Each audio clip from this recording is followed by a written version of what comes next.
All praise to Yahweh. How about Hashem? Yahweh Shai. I'm about to do a quick video on false flag. Basically, the government can use a false flag to trigger this World War III. And in this video, it's depicting that the government was trying to use the USS Enterprise as a catalyst for this Third World War.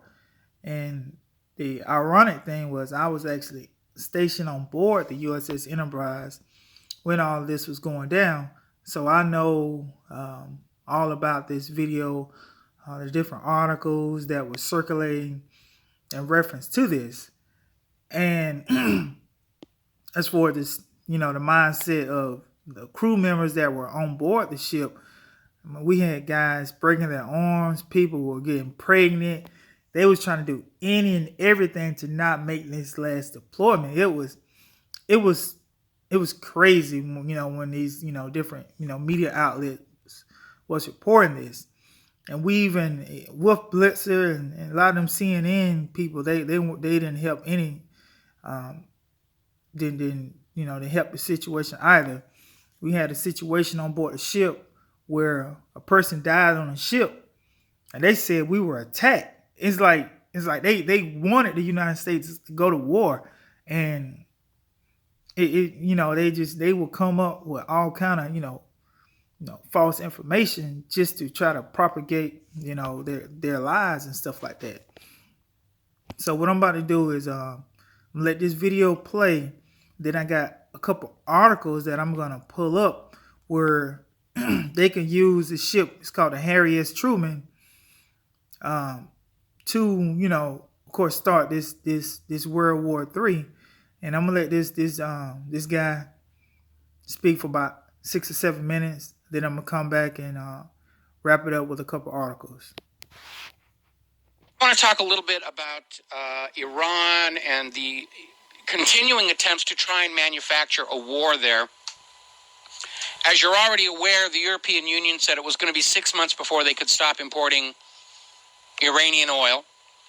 The news story now is that they're going to honor all of their existing contracts with Iran, but they are not going to issue any new contracts with Iran. So basically, they're looking in the next 6 months to find somebody else who can meet their oil needs, which there aren't really very many places they can go to unless the United States decides that they're going to prop up Europe's oil needs with America's oil. What do you think that's going to do to your prices at the gas pump?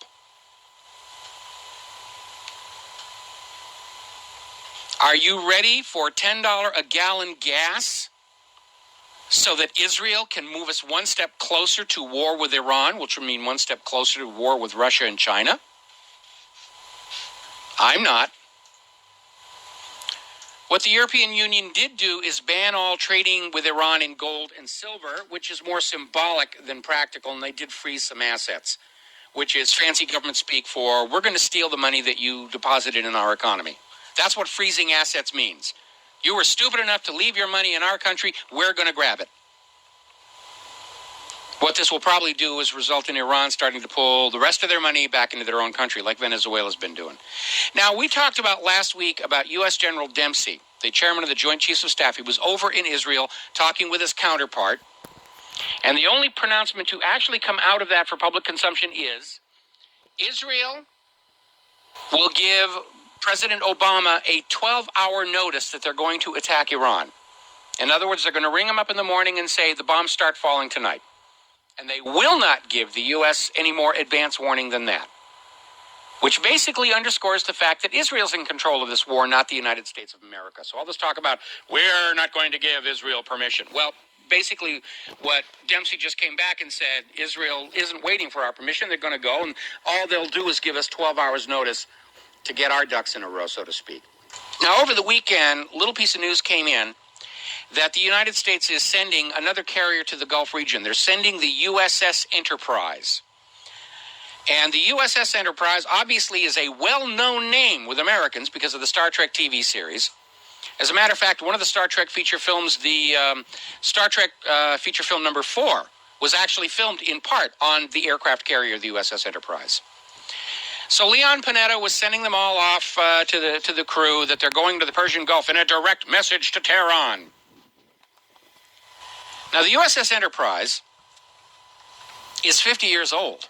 It's the oldest aircraft carrier in the fleet. It's about ready to be retired. In fact, it's scheduled for decommissioning and scrapping next year. See, here's where it gets really interesting. The Enterprise, one of the earliest nuclear carriers built, doesn't have the one or two really big reactors that are specifically built for large ships like a carrier.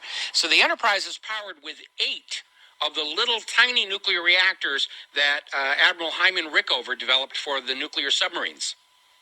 And they are very nasty and very dirty, and both the United States and the Soviet Union have a heck of a disposal problem finding out what to do with these reactor cores that are absolutely lethal to be around. So there's a problem there. It can actually cost more to dispose of those 8 reactors and all the associated machinery as radioactive waste than the scrap metal of the old hull is actually worth. So, here we go. With the derailment or delay of the oil embargo to force Iran into a confrontation over the Strait of Hormuz, the U.S. and Israel are looking for another way to get this war going. It's a lovely war, and they want it, and the fact that nobody else does is completely irrelevant. And right now, the U.S. and Israel are looking to find a way to make it look like Iran has started the hostilities, because as long as it's a U.S. overt act or an Israeli overt act, Russia and China have already committed to come into the war on the side of Iran. So in order to prevent that from happening, if the U.S. and Israel can do something that makes it look like Iran has started the war,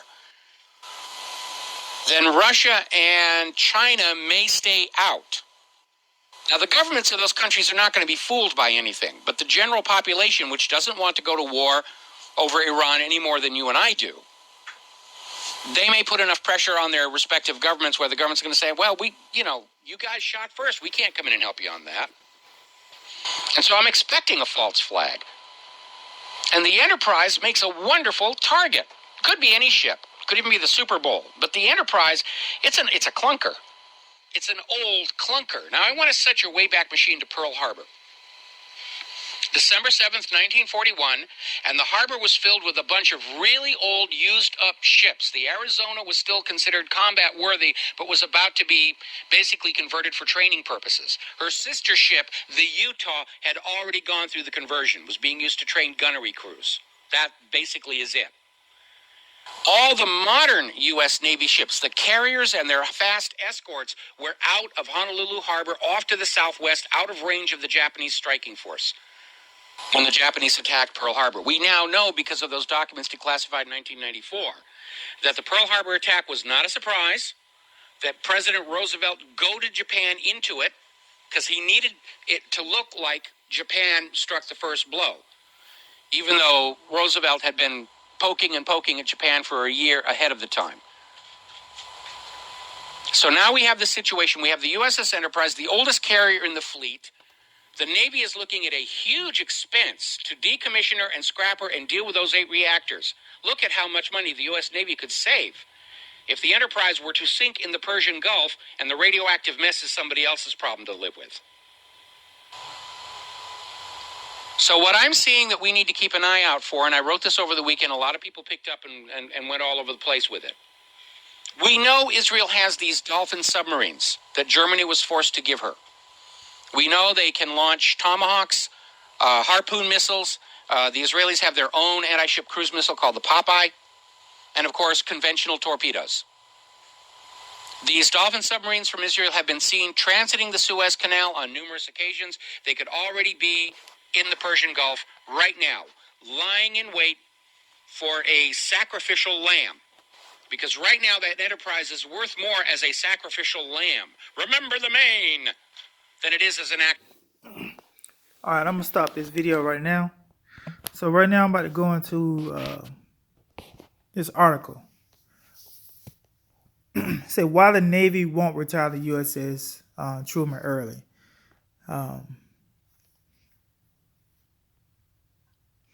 Okay, basically, if you have ever been on a ship or an aircraft carrier, the modern one, starting with the Enterprise, was the first nuclear-powered ship. And as the guy said, it did have 8 nuclear reactors. And at the 25-year mark, that's when the ships go into what's called RCOH, where they have to refuel the nuclear reactors. So, because they have a 25-year lifespan. And when you do RCOH, it's a very expensive project. And right here in this article, the RCOH was set to be expensive, costing $3.4 billion over 5 years. Which, if you know anything about the government, nothing costs what they estimate. It always goes over budget.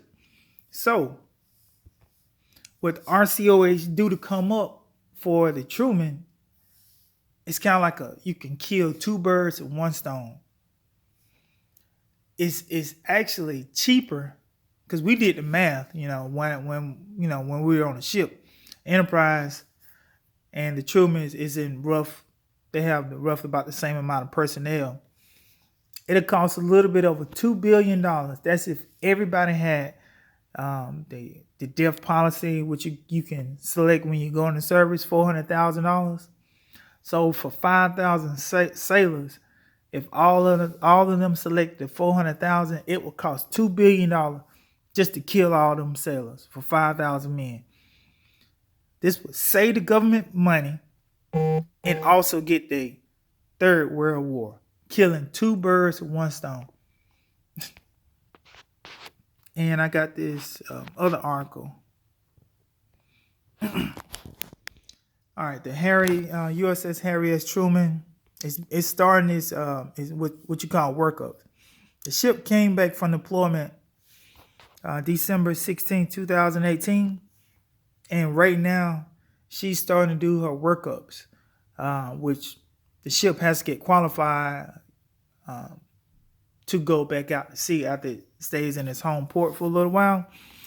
And right now, this article came out March 18, 2019.